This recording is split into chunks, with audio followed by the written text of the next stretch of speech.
불법 입양이 이렇게나 암암리에 이루어지나 봅니다. 자세한 내용 승재현 한국형사법무정책연구원 선임연구위원과 얘기 나눠봅니다. 어서 오십시오. 네, 안녕하십니까. 예, 저희 취재기자의 뉴스 잘 들었는데 네. 또 걱정이 많습니다. 우선 저희 경기 화성시에서 있었던 영화 유기 사건부터 좀 살펴볼게요.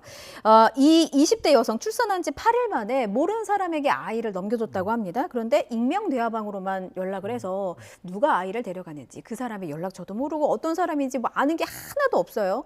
실제로 가능한 일인지? 사실 지금 당사자가 직접 주장을 하니까 우리는 믿을 수밖에 없는 것이고 예. 분명히 이런 일이 있었는지는 확인을 해야 되는데 지금 이제 우리 리포트에서 보더라도 이미 성행하고 있다 이런 부분이 보이잖아요. 예. 2021년 12월 25일 날 아이를 출생을 합니다.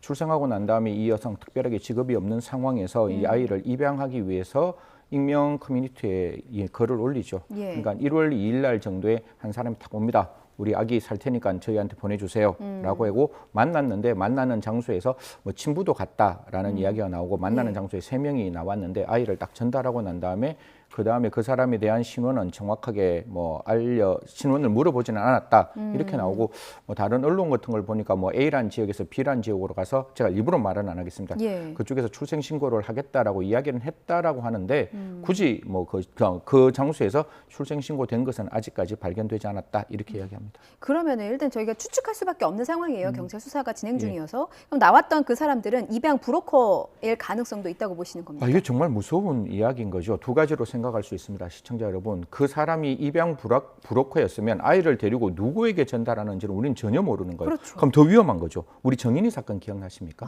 그 네. 입양을 했을 때 제가 그때 아동정책조정위원이라서 정말 일성으로 이야기했던 게 입양하는 부모의 그 상황을 반드시 우리는 알아야 된다. 그래야지 아이가 건전하게 바르게 자라는 거잖아요. 그리고 물론 입양을 했는 모든 부모님들은 아이를 선량하게 잘 키우시겠지만 우리가 그 아이가 잘 크는지 국가도 같이 함께 들여다봐야 되잖아요. 예. 근데 브로커라면 우리는 알 수가 없는 거예요. 그리고 이 사람들이 만약에 입양을 했는 직접 당사자라 할지라도 이 사람들에 대해서 우리가 알 수 있는 정보가 아무것도 없잖아요. 그럼 이 아이가 정말 세상에서 제대로 된 전인격체의 어떤 인간으로서 자라나는지 우리가 확인할 수 없기 때문에 국가가 개입하지 않고 어떤 입양기관이 개입하지 않는 이런 입양, 지금 리포트에서 나왔지만 입양 브로커는 3년 의 징역에 3년 이하의 징역에 해당될 수 있고 예. 그걸 매매를 해서 돈을 팔았다면 10년 이하 아동 매매에 대한 10년 이하의 징역에 해당될 수 있으니까요. 그러니까 동거래가 이루어졌으면은 더 네, 더 10년 이하로 더 10년 이하도 너무 낮죠. 10년 그러니까요. 이하면 최장 10년, 하한이 1개월밖에 안 되는데 예. 그 대신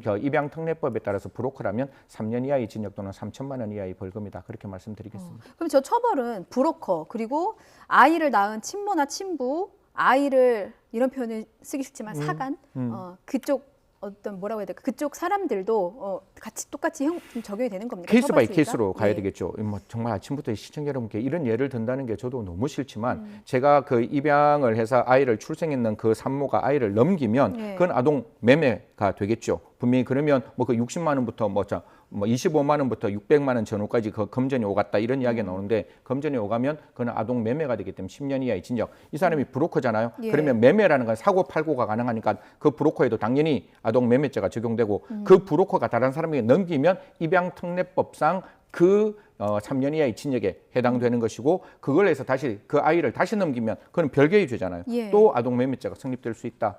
사실 이런 이야기 하는 것 자체가 대한민국이 2023년에 이 선진국에서 도저히 나올 수 없는 말이고 우리 출생률 예. 0.7 정도밖에 안 되는데 이렇게 출생을 했는데 출생 신고도 안 되는 이 많은 2236명의 이 그림자 같은 아이들을 왜 국가는 지금까지 방치했는지 저도 반성하겠지만 국가도 정말 처절하게 뼈 때리는 반성해야 되지 않을까 그렇게 말씀드리겠습니다. 무엇보다 아이가 지금 건강은 한지 아이의 행방을 확인하는 게 제일 중요할 것 같고 일단 입양 절차를 밟지 않은 이런 아이 매매 네. 거래는 불법입니다. 그런데 불법인 개인 입양을 하려는 이유가 좀 궁금하더라고요. 입양 기관을 통하면 되잖아요. 아이를 너무 원하면. 근데 왜 개인 간에 이런 불법 입양 거래를 하는 그렇죠. 겁니까? 저도 이 부분에 대해서 저희 이제 형사본부정책연구원에서도 좀 현안 사건으로 들여다보려고 하는데 예. 한 3가지 정도 법적으로만 말씀드릴게요. 대한민국에서는 친양자 제도라는 것을 2005년에 도입했습니다. 무슨 말인가 하면 입양을 하더라도 원래 부모와의 핏줄 관계가 끊기지 않았어요. 예. 그런데 친양자 제도를 만들면서 원래 있는 부모와 완전히 절연시키고 지금 입양했는 이 부모와 완벽한 상황을 만들어내는 제도를 만들었는데 이게 법원의 판단이 필요해요. 그냥 입양은 합의만 하면 되지만 보통 입양하시는 분은 그 주민등록상 그러니까 가족관계 등록부에 입양했다는 사실이 안 나오는 게 원래 필요하잖아요. 그래야지 그 아이의 복리에도 중요한 거니까. 그렇죠. 근데 친양자 제도가 2005년에 도입됐음에도 불구하고 법원의 판단이 좀 있는 부분이 있어서 좀 이런 부분에 대해서 좀 고민을 하는 게 아니냐. 그리고 두 번째는 예. 입양하려면 아까 제가 말씀드렸잖아요. 그게 마음으로 낳는 아이잖아요. 그러면 예. 입양하는 가정이 어떤 가정인지 그 부모가 어떤 부모인지를 우리는 확인하고 그 아이를 입양시켜 줄 수 있는 게 필요한 것이고 입양을 하더라도 어떤 느낌이 드는가 하면 제가 아까 말씀드렸다시피 입양하는 많은 가정들은 분명히 건전하게 키웁니다. 그런데 우리가 분명히 위기 가정일 수가 있기 때문에 아이가 예방주사 잘 맞는지 아이가 초등학교 잘 가는지 중학교 잘 가는지 국가가 같이 함께 더불어 갈 수 있잖아요. 그런 어떤 간섭이 좀 싫을 수 있는 부분도 있기 때문에 그냥 우리가 병원에서 출생하면 출생신고서가 있지만 집에서 출생을 옛날에 했을 때 예. 그때는 주위에 있는 사람들이 이 아이가 이 부모로부터 출생을 했다. 이게 뭐 또 악용될까 봐 되게 좀 조심합니다. 인후 보증이라는 게 있어요. 그러니까 만약에 지켜본 사람이 지켜본 사람 두 사람이 가서 산모가 출생했는 게 맞습니다라고 하면 그 출생 신고가 들어갈 수 있거든요. 그러면 출생 신고 안 된 아이를 데리고 있으면 그 아이를 바로 출생 신고를 할 수 있는 사정이 있기 때문에 아무도 모르죠. 그 입양을 했는 그 부모만 아는 거고 마지막 세 번째 이건 정말 조심스러운 이야기인데 예. 입양을 하면 우리나라 다가정 자녀에게 굉장히 많은 혜택을 줍니다. 그렇죠. 그럼 혜택을 주고 저는 이건 너무 조심스러운 이야기인데 아이를 딱 입양하고 난 다음에 집을 하나 딱 분양을 받는 거예요. 다가정이면 점수가 좋으니까. 그러고 난 다음에 그 아이를 파양하거나 그 아이를 다른 곳으로 보낼 수 있는 가능성이 있기 때문에 이런 부분도 굉장히 저는 심각하게 들여다봐야 된다. 다가정 자녀에게 주는 혜택은 저는 꼭 부탁드리고 싶은 게 그 아이가 출생됐으면 그 아이가 초등학교, 중학교, 고등학교 들어가는 데까지 그 다가정이 유지되는지도 함께 확인해야 되지 않을까. 그건 반드시 보건복지부가 선택적으로 할 일이 아니라 당위적으로 할 일이라고 말씀드리겠습니다. 예, 부동산 특별 공급이나 제재 혜택에 있는 혜택에 악용될 가능성이 있을 것 같습니다. 가능성까지 짚어주셨어요. 최악의 경우는 이제 범죄 집단의 그것도 이제 범죄긴 합니다만 그런 경우를 좀 막기 위해서 어쨌든 강력한 처벌이 필요하지 않나 싶어요. 왜냐하면 앞서 짚어주신 처벌 수위가 너무 낮은 게 아닌가 싶거든요. 10명 중에 8명이 집행유예가 나왔다는데 저는 이해되지 않습니다. 국가가 아이의 생명에 무덤덤하면 그 국가는 신뢰받지 못합니다. 그 아이를 매매했는데 어떻게 법원이 집행유예를 할 수 있을까요? 모르겠습니다. 그 이유는 천차만별이겠지만 아이를 매매하는 행위, 그 행위는 아이의 미래를 지울 수 있는 행위이기 때문에 조금 더 엄중한 처벌이 필요하지 않느냐. 아이 매매 10년 이하라는 것도 불편한데 그 아이를 매매했는 법원이 10명 중에 8명을 집행유예했다는 것은 아이의 형을 살지 않고 세상 밖으로 내어보냈다는 건데요. 예. 과연 이게 재범을 막을 수 있을지 그리고 앞으로 범죄를 예방할 수 있을지 한번 여쭈어보고 싶습니다. 예, 앞서 앵커 리포트에서도 짚어봤는데 정부가 출생통보제, 보호출산제 이거 좀 도입을 추진 중이잖아요. 이거 유령 아기가 되는 거 막을 수 있다고 보십니까?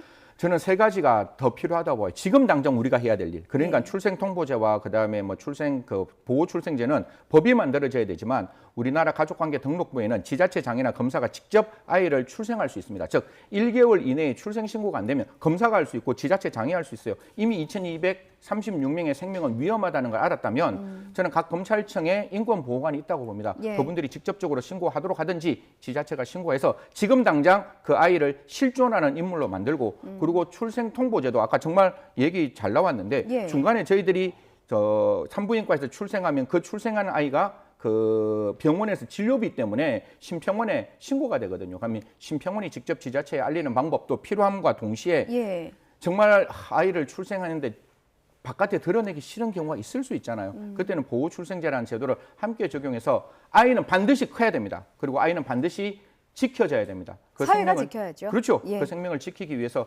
국가가 해야 할 일이 무엇인지 지금 국가는 국민에게 답을 전해야 된다라고 말씀드리겠습니다. 예. 앞서 저희 황배경 기자가 직접 취재를 해보니까 온라인상에 이미 너무 그냥 뭐 익명 대화방도 쉽게 들어갈 수 있고 너무 암암리에 좀 퍼져 있다고 합니다. 수사와 철저한 단속이 좀 필요해 보입니다. 저희 다음 주제 짧게 한 두어 개만 더 살펴볼게요. 인천의 한 상가 건물 주차장에서 이렇게 차 한 대가 지금 일주일째 이 상태예요. 네네. 움직이지 않고 있습니다. 네. 그래서 이제 경찰과 구청에 상가 관리단이 이제 차량을 좀 견인을 네. 해달라 요청을 했는데 이거 견인할 수 없다는 답변도 받았고 그래서 경찰이 또 구속영장을 신청했는데 검찰에서는 영장을 반려했다고 하고 이거 차 못 빼는 겁니까? 사실 저 세 가지만 말씀드릴게요. 저 첫 번째 이 우리 YTN도 같이 함께 동참해 주시면 예. 좋겠는데 견인을 할 수 있도록 만들었으면 좋겠어요. 이게 사유지이기 때문에 견인이 안 되는 거거든요. 사유지라서. 예. 그런데 적어도 주차장법 딱 한 조항 개정하면 됩니다. 저렇게 불법하게 주차했으면 견인할 수 있다. 견인 하나만 하면 지금 모든 게 해결되거든요. 그렇죠. 그러니까 주차장법 제발 개정하도록 같이 함께 힘을 모아 주셨으면 좋겠다는 말씀과 지금 이거 세 가지 범죄 성립되거든요. 예. 이게 원래 주차장에 우리가 흔히 말해서 일반 도로 교통 방해죄라는 게 주차장에 있으면 이렇게 옆에 한 대 정도 못 가게 하면 이건 일반 교통 방해죄가 성립이 안 돼요. 하지만 저렇게 왔다 갔다 하는 거는 다른 차들 다 막는 거잖아요. 예. 그럼 일반 교통 방해죄 우리 판례가 성립된다라고 이야기했기 때문에 일반 교통 방해죄 성립되고 분명히 저 주차장 관리를 하는 업무잖아요. 예. 업무를 차량을 막아서 위력으로 막았잖아요. 그러면 업무 방해죄. 그리고 다른 차들 운전해가 못 가는 거 아니에요. 그러면 다른 차들의 효용을 상실했잖아요. 그러면 전 손괴죄까지 성립될 수 있는 부분이라서 세 가지 범죄 지금 아마 손괴죄 적용 안 하는 걸로 알고 있는데 제가 아는 거는 1심에서는 무죄가 났는데 2심에서 저렇게 다른 차량의 효용을 상실하면 운전해서 못 나가잖아요. 예. 그러면 손괴죄도 성립되니까 다시 한번 범위 정확하게 검토하시고 저분 분명히 저렇게 세 가지가 위법했으면 소환에 불응하거나 불응할 염려 있으면 체포영장 발부할 수 있는 거거든요. 체포영장 딱 발부하셔가지고 정말 그 사람이 잘못했는 행동이 있으면 따끔하게 꾸짖어 주시고 사실 그런데 지금 상가의 어떤 관리가 굉장히 어려운가 봐요. 주차 관리가 막 이렇게 다툼이 있는 것 같은데 그건 민사 분쟁이잖아요. 그런 일 안 생기도록 그 상가는 제대로 좀 주차 관리를 할 수 있도록 그런 분쟁을 막았으면 좋겠다는 말씀드리겠습니다. 형사처벌이 이제 가능하다 이제 그런 말씀이셨던 거고 사실 이런 뉴스들은 이번만이 아니라 좀 여러 차례 언론을 통해서도 비슷한 케이스가 많이 나갔거든요. 그래서 이런 사례를 좀 잘 봐주시면 좋겠고 상가 관리단 측에서 앞서 민사소송 얘기했는데 손해배상도 청구할 예정이라고 하더라고요. 이런 거는 다 손해배상 가능하죠. 불법행위 책임이니까 민법 750조 고의 또는 과실에 의해서 손해가 발생했고 분명히 다른 차들 못 나갔으니까 화나는 건 이해합니다. 하지만 불법행위는 반드시 손해배상 책임 받을 수 있다는 것까지 말씀드리도록 하겠습니다. 내가 화난다고 다른 사람한테까지 맞습니다. 피해를 끼치면 안 되는 거죠. 다른 사람은 죄가 없으니까요. 여기까지 드릴게요. 승재현 한국형사법무정책연구원 선임 연구위원이었습니다. 잘 들었습니다.